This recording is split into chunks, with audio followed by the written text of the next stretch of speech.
Back on Sold Out Sports Talk on AFR Talk. Roman Gabriel III, your host. Of course, you can join us Saturday nights at 8 Eastern, 7 Central for 1 hour of faith, family, and sports as we talk about the realm of sports and how it affects you.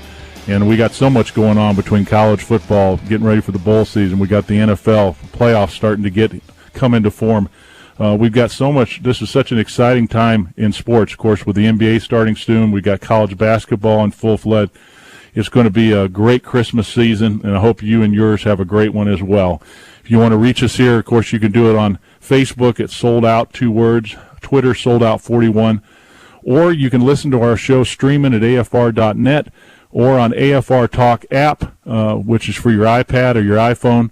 And, of course, we're available on your Droid as well. So many ways to listen to this program. And I've got a great friend coming in, a guy that I met when he was with the Carolina Panthers out here, and really everywhere he's been not only a great winner, but he's been a great impact on his teammates and on the community. And that's something that we preach here on this program about faith, family, and sports, and about people who have priorities in their life. And this guy's a 2-time Super Bowl champion with the Denver Broncos, Super Bowl 32 and Super Bowl 33. I had the pleasure of covering him at both of those.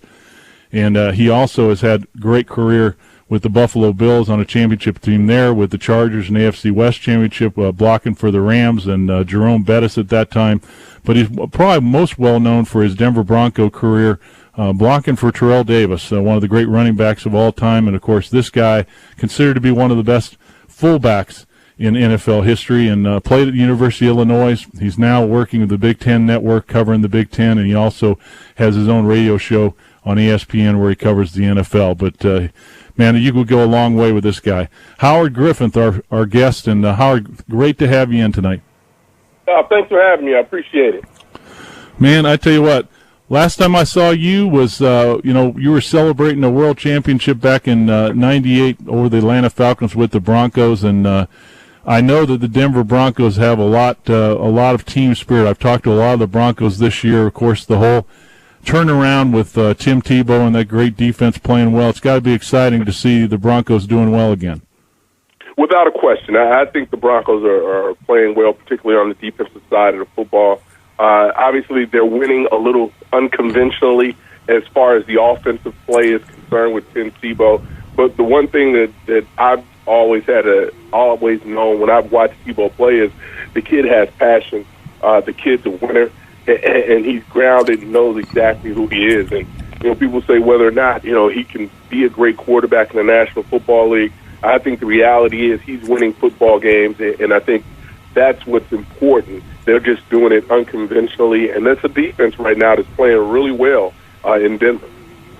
Well, John Elway probably as good as a lot of people do because you played when you've been around him. And in the little time I've been around John here in the last couple of years, seeing his new role as the president of the Broncos, it's got to be a tough position for him, Howard, in terms of just the rabid fan base. He's got to be excited about the fact that they're seeing a quarterback that they love as much as him in terms of what he does on and off the field in that community, because it is Denver such a different place in terms of the atmosphere of the fans. But talk about the tightrope that Elway's kind of walking right now. Well, it's got to be difficult because he obviously played the game at its highest level. Anytime you're in the NFL Football Hall of Fame, I mean that speaks volumes. And he knows how to play the position, and he's watched the position been played before and after him, not just at Denver, but obviously around the National Football League and college football. And I think it's just sometimes can be very frustrating when you're trying to put a plan together to win, and all of a sudden you're winning games, but it's unconventional. And I think that it's not that he's not behind Tim Tebow. I think he's just, in his mind, just like most football people, they see it as unconventional, and they don't think it's a long-term way to have success in the National Football League.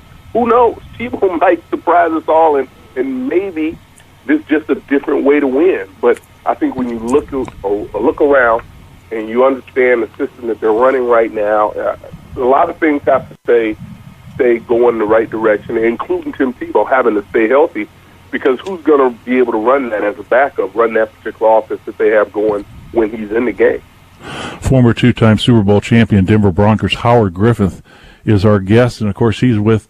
You can see him now on the Big Ten Network and also on ESPN Chicago as he covers the NFL for them. And, of course, I want to definitely talk to him about his youth football experience and what he's doing in that area. And he's always been involved in youth. And, Terrell, one of the things that's come up about Tim Tebow and about the Broncos situation has been this it factor that people talk about. And you were on a Panthers team that kind of came together that second year and went to the championship game and had a really wasn't maybe the most talented group of guys, but you all believed in each other. You did had an incredible season where you played together and you guys played hard and you beat some teams that you probably shouldn't have beat because you guys played so well together. One of the things I want to hear from you as a former player, and forgetting what the pundits say out there, is a lot of people put aside the effect that Tim Tebow has had in terms of what a quarterback should do.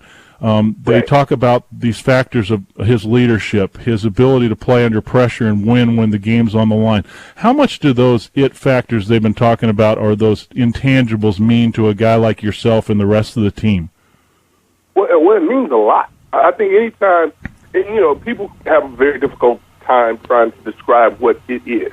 And I've used that to describe Tim Tebow. I mean, he just has it. Whatever it is, I mean, he has something that makes a difference in other people's lives. I think another player that I'm getting ready to cover right now at the Big Ten championship game is Kirk Cousins, the quarterback from Michigan State. He's another one of those guys. He's not necessarily a great quarterback, but he has it. He has something that brings the players to him and they gravitate to him. And I think when you talk about Tim Tebow, it's really about, okay, guys, we have to figure out what's the best way for us to win football games. And if everybody just goes out and do their individual assignments, we can have success. You can't try to be making plays for someone else if it's not your play. Just focus and concentrate on your job. And that's what's tough. And I think one of the great things about the game of football is that once you get to a certain level, and usually it's high school and college and the pros, you have to, it takes 11 guys being on the same page every play for the play to have success. And I think that people lose sight of that because they want to focus on Tim Tebow. I said, well, let's focus on what the offensive line is doing. They've got to be playing much better. Look at the defense. They're playing much better. Special teams, you're seeing improvement. So I think in football, it is a total team effort. But when you have a guy that you're around that's just special, and that's what Tim Tebow is. He's just special. And I think you have to be around him and be on the team with him to kind of understand it. You're seeing us, his opponents, that are raving about what this guy is doing. Yeah, it's unconventional. I think we'll always continue to go back to that.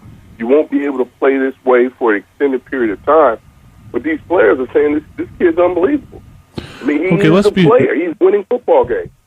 Let's talk about this issue because, you've been around guys like Sam Mills when you were with the Panthers, a very inspirational football player in person. John Casey, very strong Christian man as a kicker for years for the Panthers. Mark Schlereth, Denver Broncos, strong Christian man and an incredible all-pro offensive lineman that blocked for you. The Reggie Whites, the Kurt Warners, the Tony Dungy's, those guys that come along every once in a while, they're just special, not just on the field but off the field. What do you think the impact is in Denver and with the rest of his team, Howard, in terms of the way that Tim Tebow lives the Christian life? Well, I think one thing that we also have to go back and address when we talk about a guy like Tim Tebow, because I don't think there's really any other player who has been at that particular level with Tim Tebow. And what I mean by that is that so much of the 24-hour news, so much coverage of Tim Tebow and his beliefs and what he does, this thing has just continued to grow. And it's not that he's a better Christian than other Christians, but it's because you have a society that's really covering him. He's not afraid of it. He'll talk about it. But you also have a media that in some ways, tries to make him different. And I think one of the byproducts of that is his beliefs. They end up coming out. So you end up getting something where either you love them or you hate them. And when you start to put people in a box where either you love them or you hate them, I think he continues to grow. And I think that's what's happened. And it's been great for the Denver community. I think it's been great for the team because it always shows that, there's always one, more than one way to be successful and to live your life. And when I think about some of those players that you mentioned, the Sam Mills, the Mark Soros, they did it the right way as well. But they weren't in the limelight. They didn't play at Florida necessarily. They didn't play in the SEC. They didn't play and were heralded as one of the greatest, depending upon who you talk to, one of the greatest college football players ever to play. About a minute and a half left in the segment with Howard Griffith. And Howard, I want you to assess this from a player's perspective only. What does it mean to have a guy like you just talked about who's your hardest worker, who you know will not be outworked? Well, it elevates the play of everyone on the team, and that's the key. And I think when you talk about National Football League players, when you talk about guys that are coming in on his off day, on your off day, I think if you look at teams that are champions, teams that are going in and winning things and having a great deal of success, there's no such thing as an off day in the season. Everybody gets Tuesday off, but I guarantee you the winning teams, the elite players are working on those days. At some point, they're either watching film or they're getting treatment and working out and getting better, and they're not taking that time off. And it's important when you have guys that aren't going to be outworked on your team because it raises the level of play of everyone else on the team.